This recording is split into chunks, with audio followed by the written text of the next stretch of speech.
আসসালামু আলাইকুম। C programming এর বাংলা ভিডিও টিউটোরিয়ালে আপনাদের সাথে আছি আমি ফাল্গুনী। গত টিউটোরিয়ালে আমরা কোডঅ্যাবের একটা প্রবলেম সলভ করেছিলাম। তো আমরা আজকে চেষ্টা করব আরও একটা প্রবলেম সলভ করার কোডঅ্যাবের। আচ্ছা, তো আমরা যেগুলো যাচ্ছি, আমরা দেখেছি আমাদের সেকেন্ড প্রবলেমটা কি এখানে কি আছে। সেকেন্ড প্রবলেমটা হচ্ছে এখানে সাম ইন লুপ। তো দেখি আসলে প্রবলেমটা কি।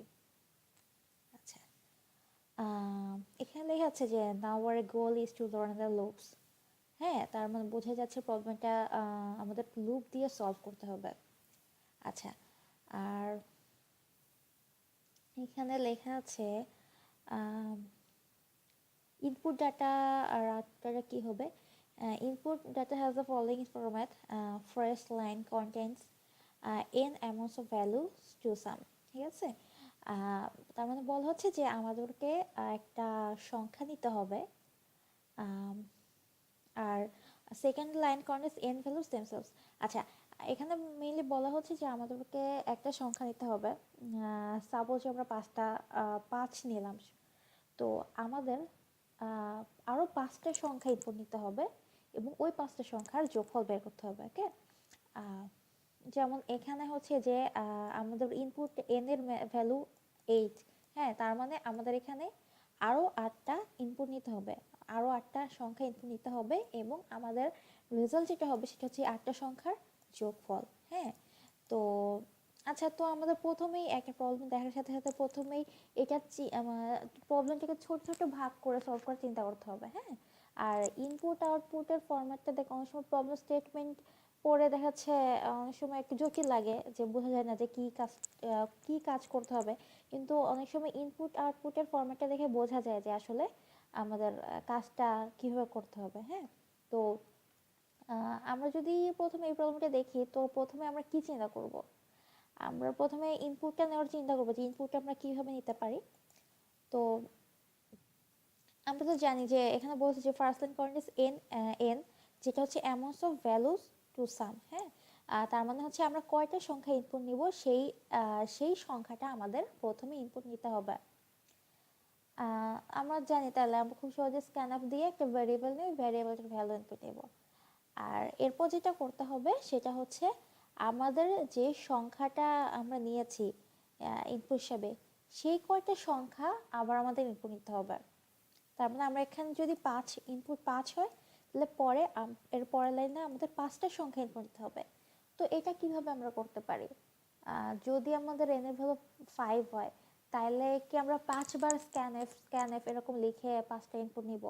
আচ্ছা, মনে করুন যে হ্যাঁ, আমরা এভাবে হাতে স্ক্যানএফ লিখে ইনপুট দিলাম, কিন্তু আমরা তো এটাও জানি না যে আসলে আমাদের ইউজার এখানে কত ইনপুট দিবে, যে এখানে 5 ইনপুট দিবে না 10 ইনপুট দিবে। সেটাও যদি আমরা জানতাম, যে একটা সার্টেন অ্যামাউন্ট থাকতো যে হ্যাঁ, আমাদের 5টা সংখ্যা নিতে হবে বা 10টা সংখ্যা নিতে হবে, সেক্ষেত্রে আমরা দেখাচ্ছি ম্যানুয়ালি স্ক্যানএফ দেখাচ্ছে 100বার হাতে লিখে করতে পারতাম। কিন্তু আমাদের কাছে এই ইয়াটাও নাই, এই ইনফরমেশনটাও নাই যে আসলে ইউজার কত সংখ্যা মানে ইনপুট দিবে। হ্যাঁ, তো এটা করতে গেলে আমরা লুপ ছাড়া মনে হয় না আর কোনো উপায় আছে। তো চলুন আমরা এই প্রবলেমটা সলভ করার চেষ্টা করি। প্রথমে আমরা চেষ্টা করব যে ইনপুটটুকু নেওয়ার। হ্যাঁ, পরে প্রবলেমটা কীভাবে সলভ করা যায়, যে এখানে যোগফল বের করতে বলছি, সেটা পরের ব্যাপার। প্রথমে আমরা প্রবলেমটাকে ছোটো ছোটো ভাগ করে আমরা একটু অল্প অল্প করে আগাবো। আচ্ছা, তো শুরু করছি। আমরা একটু প্রজেক্ট খুলে নিচ্ছি।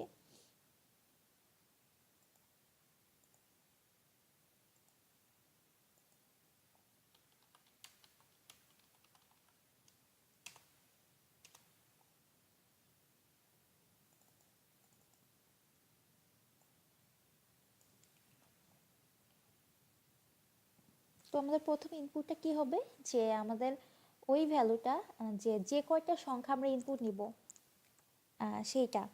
তো আমি একটা এন নিচ্ছি ভ্যারিয়েবল, আর স্ক্যানএফ দিয়ে আমরা এন এর ভ্যালুটা নিয়ে নিচ্ছি। ওকে, পার্সেন্ট এন।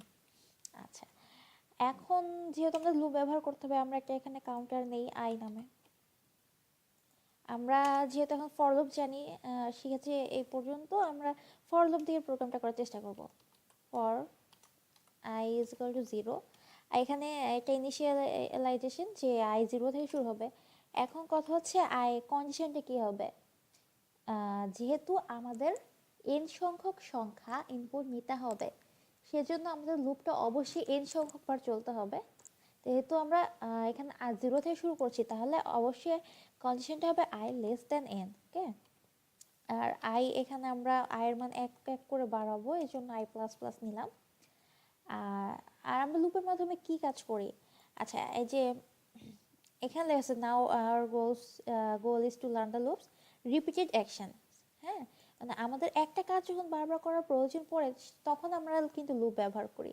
তো আমাদের এখানে আমরা কোন কাজটা করতে চাচ্ছি, যে আমরা লুপের মাধ্যমে বারবার একটা ইনপুট নিব, বারবার সংখ্যা ইনপুট নিব।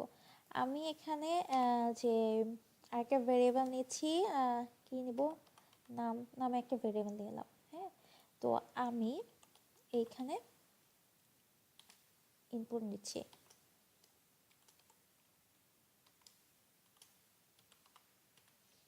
এটা লিখলে কি হবে, যে আমাদের যে আমরা এই লুপটা যতবার যে কয়বার চলবে, আমরা সে কয়বার কিন্তু একটা সংখ্যা ইনপুট নিতে পারবো। হ্যাঁ, আমি যদি রান করি এটা, আচ্ছা আমি দিব এখন ইনপুট 3,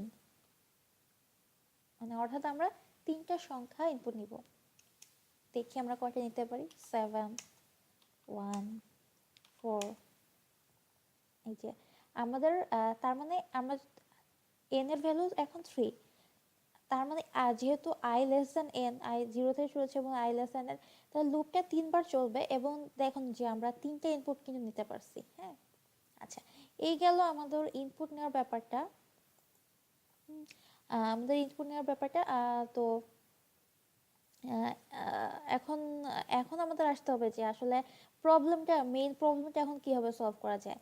আমাদের প্রবলেমটা হচ্ছে যে আমরা যে ইনপুটগুলো নিয়েছি, এই যে ইনপুটগুলো, এইগুলার যোগফল আমাদেরকে প্রিন্ট করতে হবে। হ্যাঁ, তো এখন এটা কিভাবে করা যায়, তো এখানে কিন্তু আপনাদের একটু হেল্প করা আছে। এখানে লেখা আছে যে you can create a variable sum and add every value from the list to it. হ্যাঁ, আমি CodeAbbey প্রেফার করি এজন্য যে এখানে একটু প্রবলেম স্টেটমেন্টটা একটু সহজ থাকে, আপনাকে ডিরেক্টলি বলে দেওয়া থাকে যে আপনাকে এই কাজটা করতে হবে, বা তুমি এই পথ আগাইতে পারো যে প্রবলেমটা সলভ করার জন্য। হ্যাঁ, তো আমি দেখাচ্ছি যে আসলে কীভাবে প্রবলেমটা সলভ করা যায়। আচ্ছা, আমি যদি এখন একটা ভেরিয়েবল নিই সাম নামের, হ্যাঁ, আর এটাকে ইনিশিয়ালি আমি সামের ভ্যালু রাখলাম 0। আচ্ছা, তো এখন যদি আমি একটা কাজ করি, সামের ভ্যালু ইজ ইকুয়াল টু 0, এখন যদি আমি এই লাইনটা লিখি, আমাদের ফর লুপের মধ্যে আমরা এই লাইনটা লিখছি যে সাম is equal to some plus নাম। হ্যাঁ, আচ্ছা এই লাইনটা কেন লিখলাম, এই লাইনটা আমাদের যোগফলটার সাথে সাথে ক্যালকুলেট করতে হচ্ছে এই কারণে, কারণ আমরা কিন্তু ভ্যারিয়েবলের ভ্যালুটা কোথাও স্টোর করে রাখছি না। মানে কোথাও স্টোর করে রাখছি না বলতে, যে যেহেতু আমরা যে লুপটা 3বার চলছে, মনে করুন n এর ভ্যালু 3, তাই না, তাহলে লুপটা কয়বার চলবে, 3বার। আচ্ছা, তো প্রথমবার যখন লুপটা চলবে, তখন এই যে নাম, এই ভ্যারিয়েবলটার মধ্যে একটা ভ্যালু আমরা রাখলাম, সাপোজ আমি রাখলাম 5, ঠিক আছে, তো নামের ভিতর এই আমি 5 রাখলাম। তো পরের বার যখন লুপটা চলবে, তখন তখন আমি আরেকটা ইনপুট নিলাম, যেমন আমি নিলাম 8। হ্যাঁ, কিন্তু তখন যে আগের ভ্যালুটা, ওটা কিন্তু আর থাকছে না, ওটা তার মানে নামটা ওভাররাইট হয়ে যাচ্ছে। আমি যে এর আগে 5 একটা ভ্যালু নিয়েছিলাম, সেটা কিন্তু কোথাও স্টোর হয়ে থাকছে না। হ্যাঁ, এগুলো করা যায় যে দেখা যাচ্ছে একসাথে আমরা অনেক ভ্যালু স্টোর করে রাখতে পারি, দেখা যাচ্ছে অ্যাডের মাধ্যমে, অথবা দেখা যাচ্ছে এখানে আমি যতগুলা ভেরিয়েবল নিব ততগুলা মানে যতগুলো আমি সংখ্যা ইনপুট নিব, ঠিক ততগুলো ভেরিয়েবল আমি ডিক্লেয়ার করলাম। তো ততগুলো ভেরিয়েবলের মধ্যে আলাদা আলাদা করে আমি ভ্যালুগুলো রাখলাম। হ্যাঁ, এটা কিন্তু আমরা এখানে কি করছি, এখানে কিন্তু আমরা এই ভ্যালুটা স্টোর করে রাখছি না। তো পরে মানে প্রত্যেকবার যখন লুপ চলছে, এই ভেরিয়েবলটা কিন্তু ওভাররাইট হয়ে যাচ্ছে। হ্যাঁ, তো আমরা চাচ্ছি কি, আমরা এই সাম ভেরিয়েবলটার মধ্যে সাথে সাথে একটা ইনপুট নেওয়ার সাথে সাথে আমরা এই যোগফলটা বের করে ফেলবো। যার কারণে কি হবে, এরপরে ওভাররাইট হলেও আমাদের কোনো প্রবলেম হচ্ছে না। আচ্ছা, এখন এখন যেটা হচ্ছে, আমি এখন একটু প্রিন্ট করে দেখাতে চাচ্ছি যাতে আপনাদের বুঝতে সুবিধা হয়।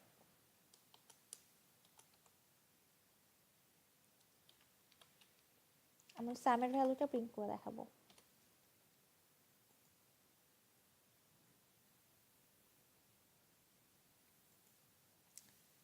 আচ্ছা, আমি প্রথমে 3টা সংখ্যা ইনপুট নিব। 4 নিলাম। আচ্ছা আচ্ছা, আমরা 4 নেওয়ার সাথে দেখুন যে 4 প্রিন্ট হয়েছে কেন? কারণ এই যে সামের ভ্যালু হচ্ছে ইনিশিয়ালি 0। ওকে, তো আমরা এরপর কি হচ্ছে, এরপর তো আমরা এই যে 3 ইনপুট নিলাম, মানে আমাদের 3টা সংখ্যা আমরা ইনপুট নিব। এরপর এটা লুপের মধ্যে প্রবেশ করলো এবং এখানে নামের ভ্যালু এখন আমি 4 নিয়েছি। হ্যাঁ, যখন আমি এই লাইনটা লিখছি, এরপর যখন এই লাইনটা যাচ্ছে, তখন এখানে সামের ভ্যালু কত ছিল? 0। আর এটার সাথে যখন নাম যোগ হলো, তাহলে 0 প্লাস 4, সামের ভ্যালু কত আসে? 4। আমি এখানে প্রিন্ট করেছি এই সামের ভ্যালুটা, তাহলে এই জন্য হচ্ছে এখানে 4 প্রিন্ট হয়েছে। হ্যাঁ, এখন আমি আরেকটা ভ্যালু দিলাম আমি 7কে। আচ্ছা, এখন প্রিন্ট হচ্ছে 11, কারণ আমাদের দ্বিতীয়বার যখন লুপটা চললো, এখন তখন নামের ভ্যালু কত? 7। আর এখানে সামের ভ্যালু কত? 4 ছিল।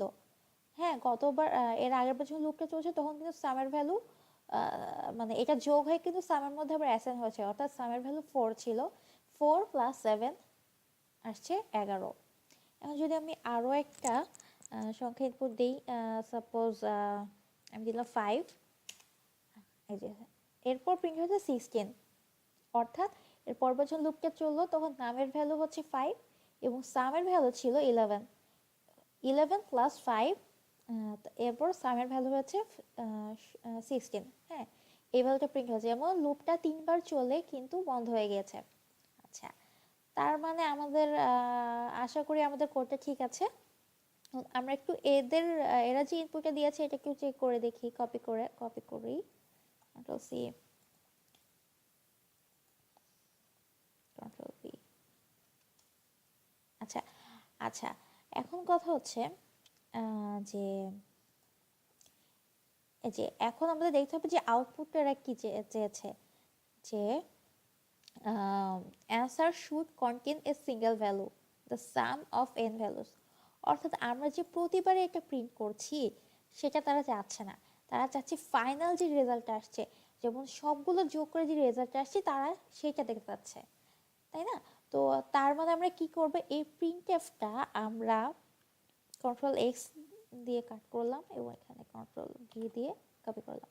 অর্থাৎ এই প্রিন্টএফটা আমরা লুপের বাইরে নিয়ে চলে আসলাম। হ্যাঁ, তার মধ্যে ভিতরে যে এই ক্যালকুলেশনটা হচ্ছে, প্রতিবার যে মান যোগ করতে, সেটা আমরা প্রিন্ট করবো না, আমরা যে ফাইনাল যে রেজাল্টটা ওইটাই আমরা জাস্ট প্রিন্ট করবো। ওকে, তো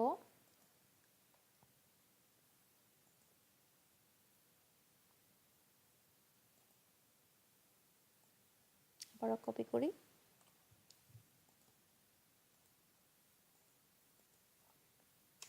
আচ্ছা, 126, দেখি এদের রেজাল্ট কত আসছে? 126, তার মানে আমাদের কোডটা ঠিক আছে। আচ্ছা, এখন আমাদের কি করতে হবে, আমাদের হচ্ছে এরা আরেকটা যে টেস্ট ডাটা প্রোভাইড করছে সেটার রেজাল্টটা আমাদের এখানে দিতে হবে। তো এটা আমি কপি করে নিচ্ছি এবং এখানে পেস্ট করছি। আচ্ছা, এখানে রেজাল্ট আসছে এটা, আমি এটাও আবার কপি করে নিলাম, তো সি দিয়ে, আর এখানে এই যে আউটপুটটা এখানে দিয়ে দিলাম।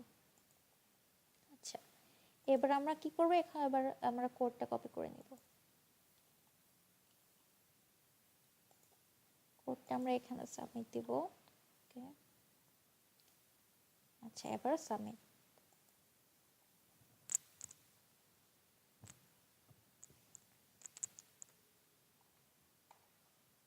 আচ্ছা, আমাদের অ্যান্সারটা কারেক্ট হয়েছে।